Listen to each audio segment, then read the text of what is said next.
नमस्कार दोस्तों, मैं शैलेंद्र चौधरी डेली की तरह आज फिर एक वीडियो लेके आया हूं। और वो वीडियो आपको पता ही होगी, वीडियो चल रहा है हमारा नर्वस सिस्टम चल रहा है, तंत्र का तंत्र चल रहा है। मित्रों या जो भी है मेरे प्यारे स्टूडेंटों, रेस्पॉन्स थोड़ा हाँ आ रहा है, परंतु इस वीडियो में जो मैंने आपको जो लास्ट वीडियो थी उसमें कुछ बोला, थोड़ा हाँ मैं मान रहा हूँ कुछ इफेक्ट तो पड़ा है, परंतु ज्यादा इफेक्ट होगा तो हम ज्यादा ही नॉलेज देंगे। तो याद रखना, इस वीडियो को शेयर करते रहना और अपने मित्र और जो भी हैं, जो भी आपके दोस्त वगैरह या कोई तैयार कर रहे हैं घर में, उनको भी इस वीडियो को लाइक और शेयर दिखाएं कि हम कैसे पढ़ते हैं। मैं आपको बार बार एक ही चीज नहीं बोलने वाला, मैं यहाँ इस बोर्ड पर लिख देता हूँ कि साइंस के अंदर बाहर नहीं जाएगा। चाहे रीट दे लेना, चाहे कांस्टेबल दे लेना, चाहे पटवार दे लेना, चाहे ग्रुप डी दे लेना, चाहे एनटीपीसी, कोई सा भी एग्जाम दे लेना, कम से कम 95% जो मैं पढ़ा रहा हूँ उससे 100% नहीं कह सकता, बल्कि 95 एबव आ जाएंगे। और आपको पता है कंपटीशन में 95% की वैल्यू आपको पता है कितनी होती है। तो कोई नहीं, इस वीडियो को लाइक करें मेरे प्यारे स्टूडेंटों। और अब हम पढ़ेंगे, हमने जो पढ़ा था वो क्रेनियम पढ़ लिया था। अगर किसी स्टूडेंट को क्रेनियम में दिक्कत हो, प्रॉब्लम हो, तो वो मेरे को कमेंट करके बताए कि सर हमें ये प्रॉब्लम आई। और अगर नहीं आई है तो कमेंट करते रहना, मैं चेक कर लूंगा। तो आज हम पढ़ेंगे, वो पढ़ेंगे न्यूरॉन। आज हम क्या पढ़ेंगे? न्यूरॉन की संरचना। और न्यूरॉन की संरचना सबसे पहले इंपॉर्टेंट हम पढ़ लेते हैं। न्यूरॉन की संरचना या तंत्र का कोशिका, इनको हम क्या कहते हैं? तंत्र का कोशिका भी कहते हैं। सबसे पहले तो क्या याद रखना है मित्रों? याद रखना, मस्तिष्क में, हमारे जो ब्रेन है, मस्तिष्क में जो कोशिकाएं पाई जाती हैं, जो कोशिकाएं पाई जाती हैं, हमारे मस्तिष्क में जो कोशिकाएं पाई जाती हैं उन्हें न्यूरॉन कहते हैं। मैं ये पहले पढ़ा चुका हूं। न्यूरॉन किसे कहते हैं? मस्तिष्क में जो कोशिकाएं पाई जाती हैं उन्हें हम क्या कहते हैं? न्यूरॉन कहते हैं। और तंत्र का तंत्र की, याद रखना, तंत्र का तंत्र की, तंत्र का तंत्र की संरचनात्मक व क्रियात्मक इकाई, संरचनात्मक व क्रियात्मक इकाई, संरचनात्मक व क्रियात्मक इकाई न्यूरॉन होती है। आया समझ में? अब आपको पूछ लिया जाता है कि तंत्र का तंत्र की संरचनात्मक व क्रियात्मक इकाई क्या है? वो क्या है? न्यूरॉन है। अब पूछ लिया जाए आपको कि मस्तिष्क में जो कोशिका पाई जाती है उनका नाम क्या है? उनका नाम न्यूरॉन है। इसके अलावा मित्रों याद रखना, न्यूरॉन, न्यूरॉन मतलब तंत्र का तंत्र। तंत्र का तंत्र संपूर्ण जीवों में, याद रखना, संपूर्ण जीवों में सबसे लंबी कोशिका होती है। ये चीज मैं कोशिका में पढ़ा चुका हूं, सबसे लंबी कोशिका होती है। अब आपको पूछ लिया जाए कि सबसे लंबी कोशिका किसकी होती है, तो आपको राइट आंसर क्या करना है? तंत्र का करना है। यहां तक क्लियर है? अब देखो, तंत्र का तंत्र में, यानी याद रखना, न्यूरॉन कोशिकाओं में, याद रखना, न्यूरॉन कोशिकाओं में रीजनरेट, रीजनरेट को हिंदी में बोलते हैं पुनर्निर्माण। क्या बोलते हैं? पुनर्निर्माण नहीं होता है,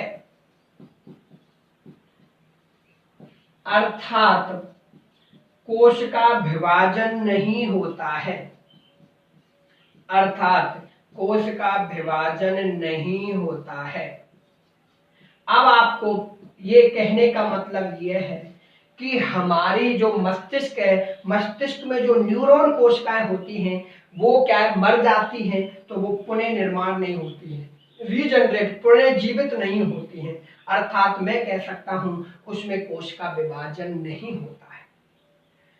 अब न्यूरॉन कोशिकाएं जो होती हैं उनका पुनर्निर्माण नहीं होता है, अर्थात कोशिका विभाजन नहीं होता है। अब देखो, यानी होता तो है पर कम होता है, कोश का विभाजन होगा परंतु कम होगा, ना के बराबर ही होगा। अब देखो यहां तक क्लियर है। अब आपको पूछ लिया जाए कि कोश का विभाजन किस में नहीं होता है, तो न्यूरॉन में नहीं होता है। यहां तक क्लियर है, कोश का विभाजन किस में नहीं होता है, न्यूरॉन में। और कोश का विभाजन कौन करता है, कोश का विभाजन मैंने आपको बताया था तारक काय। कोश का विभाजन करने में कौन सहायक होता है, तारक काय। और तारक काय याद रखना मित्रों, तारक काय जो कोश का विभाजन में सहायक होता है। तो इसलिए मैं कह सकता हूं न्यूरॉन की संरचना में क्या नहीं पाया जाता है, तारक काय नहीं पाया जाता है। इसके अलावा एक क्वेश्चन तो ये हो गया।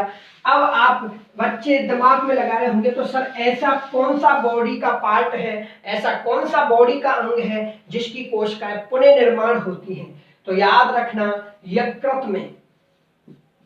यकृत में कोशिकाएं पुनर्निर्माण यानी रीजनरेट होती हैं, पुनर्निर्माण होती हैं। अब क्वेश्चन कैसे भी आ जाए, आपको पूछा जाए कि कोशिकाएं किस में पुनर्निर्माण नहीं होती हैं, तो न्यूरॉन की नहीं होती हैं। अब पूछ लिया जाता है कि कोशिकाएं सबसे ज्यादा पुनर्निर्माण किस में होती हैं, यकृत में। किस में होती हैं, यकृत में। देखो जो कोशिकाएं पाई जाती है, कुफुर कोशिकाएं होती हैं या हेपेटिक कोशिका भी कहते हैं। उनको क्या कहते हैं, यकृत में जो कोशिकाएं पाई जाती हैं उनको कुफुर कोशिका या हेपेटिक कोशिका भी कहते हैं। आया समझ में, यहां तक सारा पॉइंट क्लियर है। अब देखो, अब मैं आपको यहां बता देता हूं, आपने कभी कभार सुना होगा मस्तिष्क में कैंसर नहीं होता है बल्कि ट्यूमर हो जाता है। मेरा कहने का मतलब आपने सुना होगा कि मस्तिष्क में सर कैंसर हमने कभी नहीं सुना, जबकि मस्तिष्क में क्या हो जाता है, ट्यूमर हो जाता है। क्यों? अब देखो, मस्तिष्क में दो प्रकार की कोशिका पाई जाती है। दो प्रकार की क्या होती हैं, कोशिका पाई जाती है। अब आप कह रहे होंगे सर कि आप क्या बात कर रहे हो, पहले तो हमें बता रहे हैं कि न्यूरॉन ही होता है। तो मस्तिष्क में दो प्रकार की कोशिका, एक तो हो गई न्यूरॉन और दूसरी होती है न्यूरॉन ग्लेसिक बॉल। दूसरी कौन सी होती है, न्यूरॉन ग्लेसिक बॉल। ये कितनी प्रतिशत होती है, 90, और ये कितनी होती है, 10%। तो अब आपको पूछ लिया जाए कि न्यूरॉन जो मस्तिष्क में कितने कोशिकाएं होती है, दो प्रकार की, एक तो न्यूरॉन होती है और दूसरा कौन सी होती है, सॉरी ग्लेशियल सेल होगा। कौन सा सेल होगा, ग्लेशियल सेल होगा। थोड़ा इसको सही लिख देता हूं, ग्लेशियल सेल। अब आपको पूछ लिया जाए मस्तिष्क में जो दो प्रकार की कोशिकाएं होती हैं वो कौन कौन सी होती हैं, एक तो न्यूरॉन होती है और दूसरी कौन सी होती है, ग्लेशियल सेल होती है। और जो न्यूरॉन होती है इसे यानी इसमें कोशिका विभाजन नहीं होता है। इसमें क्या नहीं होता है, कोशिका विभाजन नहीं होता है।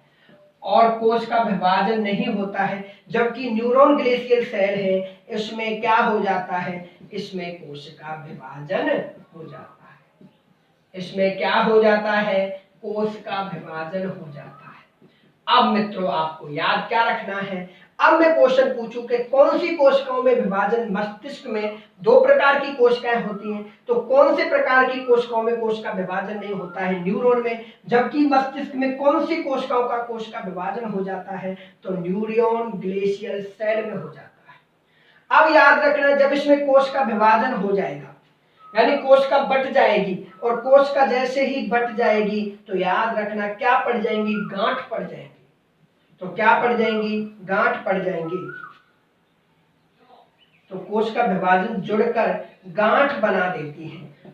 तो कोश का विभाजन में जैसे कोश का विभाजन हो जाएगा तो कोश का जुड़कर क्या बना देती हैं, गांठ बना देती हैं। और जहां गांठ बन जाती है तो क्या बन जाएगा, ट्यूमर बन जाता है। और आपको पता है जब ट्यूमर मस्तिष्क में बन जाता है तो वो कैंसर तक नहीं पहुंचता है। ट्यूमर बनते ही व्यक्ति की क्या हो जाती है, व्यक्ति की मौत या मृत्यु हो जाती है। कैंसर वाले स्टेज पर पहुंचता ही नहीं है और व्यक्ति की क्या हो जाती है, मृत्यु। जब ट्यूमर बनने लग जाता है तो ट्यूमर जैसे ही बनने लग जाता है तो व्यक्ति की क्या हो जाती है, मृत्यु हो जाती है। तो ट्यूमर बनाने में कौन सी सेल सहायक होती है, न्यूरॉन ग्लेशियल सेल होती है। यहां तक क्लियर है, दोबारा समझा देता हूं। हमने पढ़ा था कि जो मस्तिष्क में कोशिकाएं होती हैं, थोड़ा ध्यान से सुनना, मस्तिष्क में जो कोशिकाएं होती हैं उन कोशिकाओं को हम कहते हैं न्यूरॉन। परंतु न्यूरॉन जो होती है वो पुनर्निर्माण नहीं होती है, मर जाती है उसके बाद जीवित नहीं होती है, रीजनरेट नहीं होती है। इसलिए रीजनरेट क्यों नहीं होती है, क्योंकि उसमें कोशिका विभाजन नहीं होता है। जबकि मस्तिष्क में दो प्रकार की कोशिका, दूसरी का नाम क्या है, न्यूरॉन ग्लेशियल सेल होती है। इसमें क्या होता है, कोशिका विभाजन। जैसे ही कोशिका विभाजन ऐसे होगा तो ये जुड़ जाएंगी और जुड़कर क्या हो जाएगी, गांठ बन जाएगी। और जब गांठ बन जाती है तो वो क्या बन जाता है, ट्यूमर। और मस्तिष्क में जब ट्यूमर बन जाता है तो वो कैंसर की स्टेज तक नहीं पहुंच पाते हैं, तो क्या हो जाती है, मृत्यु हो जाती है। आया समझ में यहां तक? तो व्यक्ति की क्या हो जाती है, मृत्यु हो जाती है। अब देखो, हमारे मस्तिष्क में, याद रखना, हमारे मस्तिष्क में 100 अरब न्यूरॉन पाए जाते हैं। याद रखना, हमारे मस्तिष्क में 100 अरब न्यूरॉन पाए जाते हैं। ये भी कई बार पूछा जाता है कि मस्तिष्क में कितने न्यूरॉन पाए जाते हैं। 100 अरब न्यूरॉन पाए जाते हैं। जबकि सक्रिय कितने होते हैं, बस काम कितने करते हैं, तो याद रखना 10 बिलियन ही सक्रिय रहते हैं। अब आपको पूछ लिया जाए कि 100 अरब में से न्यूरॉन पाए जाते हैं जिसमें से सक्रिय कितने होते हैं, 10 बिलियन ही सक्रिय होते हैं। यहां तक क्लियर है? अब ये तो आपका किसकी संरचना हो गई, ये संरचना हो गई मित्रों किसकी हुई, ये हुई आपकी न्यूरॉन। क्लियर है? इसके अलावा क्रेनियम की मैं बता चुका हूं, कोई डाउट हो अब हम पढ़ेंगे, वो पढ़ेंगे मस्तिष्क के भाग या तंत्र का तंत्र के भाग। तो अब मैं हेडिंग लिख रहा हूं, वो लिख रहा हूं मस्तिष्क के भाग। याद रखना, अगली हेडिंग मेरी क्या है, मस्तिष्क के भाग होती है। अब देखो, मस्तिष्क के 3 भाग होते हैं। थोड़ा याद रखना, मस्तिष्क के कितने भाग होते हैं, 3 भाग। ये हो गया मेरा अग्रभाग, ये क्या हो गया, अग्रभाग। इधर क्या है, मध्य भाग। इधर क्या है, मध्य भाग। और इधर क्या है, पश्च भाग। इधर क्या है, पश्च भाग होते हैं। यहां तक क्लियर है? थोड़ा 1 मिनट में आता हूं।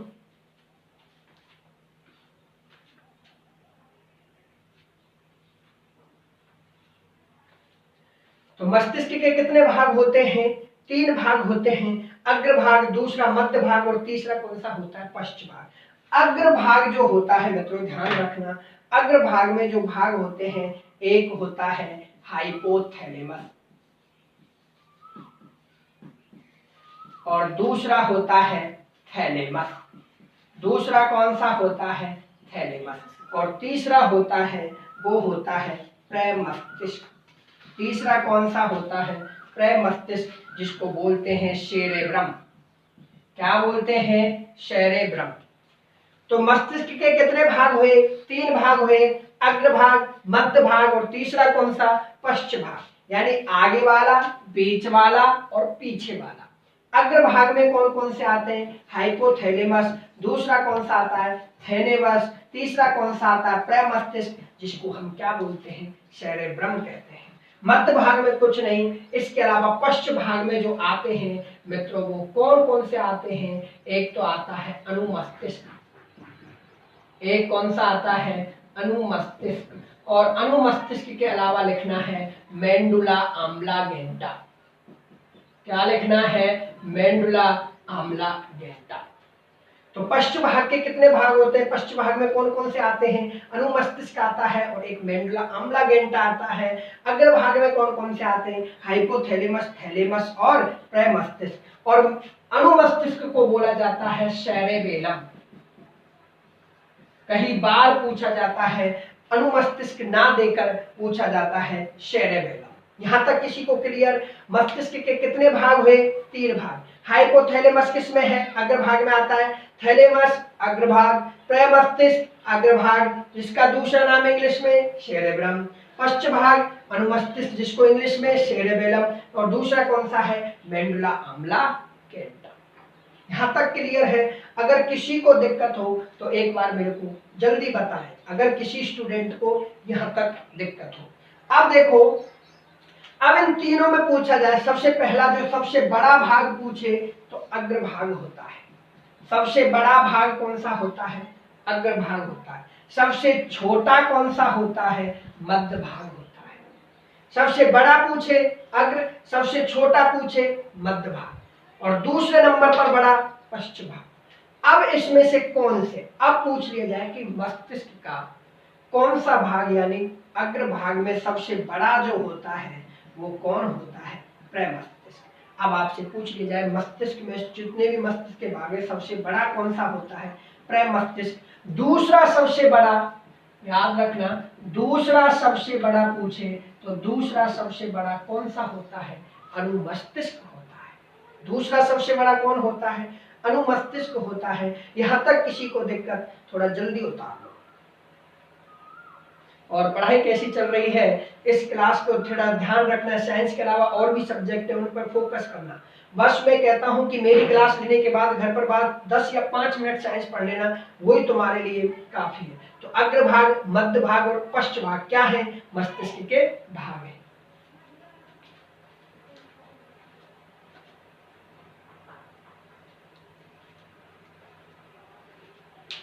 अब मैं मिटा देता हूं। अब देखो, अब हम पढ़ेंगे, वो हम स्टार्ट करेंगे पश्च भाग। अब हम पीछे से स्टार्ट करेंगे।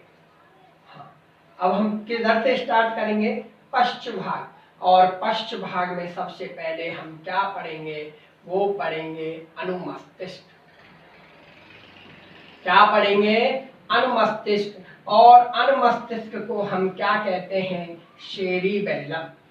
क्या कहते हैं, सेरिबेलम। अब एक परिभाषा तो एक लाइन तो आप खुद ही लिख लोगे, यह मस्तिष्क का, मेरी पहली परिभाषा यानी पहली लाइन क्या हो गई, यह मस्तिष्क का दूसरा सबसे बड़ा भाग है। दूसरा सबसे बड़ा भाग है। पहला भाग पूछे तो क्या होगा, अनुमस्तिष्क नहीं होगा, वो क्या होगा, प्रमस्तिष्क होगा। दूसरा पूछे तो अनुमस्तिष्क, और अनुमस्तिष्क को क्या बोलते हैं, सेरिबेलम कहते हैं। आया समझ में? इसके अलावा याद रखना, इसे हम कहते हैं छोटा दिमाग भी कहते हैं। इसे हम क्या कहते हैं, छोटा दिमाग भी कहते हैं। कई बार पूछ लिया जाता है छोटा दिमाग किसे कहते हैं, किसको कहते हैं, अनुमस्तिष्क को कहते हैं। यहां तक क्लियर है? इसके अलावा इसे पेड़ पौधों का जीवन भी कहते हैं। क्यों कहते हैं पेड़ पौधों, जैसे क्योंकि पेड़ पौधों का संतुलन बनाए रखते हैं। जैसे ही पेड़ पौधे का जो संतुलन बनाए रखते हैं, सीधे खड़े होते हैं, ऐसे ही मनुष्य जो अपना संतुलन बनाए रखता है वो किसकी वजह से बनाए रखता है, अनुमस्तिष्क की वजह से। तो मित्रों यहाँ तक क्लियर है? अब हम जो पढ़ेंगे वो नेक्स्ट वीडियो में हम इसके बारे में दोबारा से डिस्कशन करेंगे, सब बताएंगे इसका कार्य क्या है। इसका कार्य संतुलन बनाए रखना होता है। इसके अलावा इसका कार्य पेशीय अंगों को नियंत्रित करता है। पेशीय अंग मतलब हम कोई मूवमेंट करते हैं। इसके अलावा बहुत सारी चीजें हम बताएंगे, जैसे अल्कोहल के सेवन करने से कौन सा अंग विकृत होता है, कौन सा भाग विकृत होता है, ये चीजें हम नेक्स्ट वीडियो में पढ़ेंगे। आज के लिए मित्रों इतना ही काफी, और बेस्ट ऑफ लक। घर पर पढ़ाई करते रहना। नमस्कार सभी मेरे प्यारे स्टूडेंटों, और लास्ट में फिर बोल रहा हूँ, इस वीडियो को शेयर करते रहना। धन्यवाद। आज की क्लास यहीं पर। अब हम नेक्स्ट वीडियो में हम पढ़ेंगे अनुमस्तिष्क के बारे में। धन्यवाद।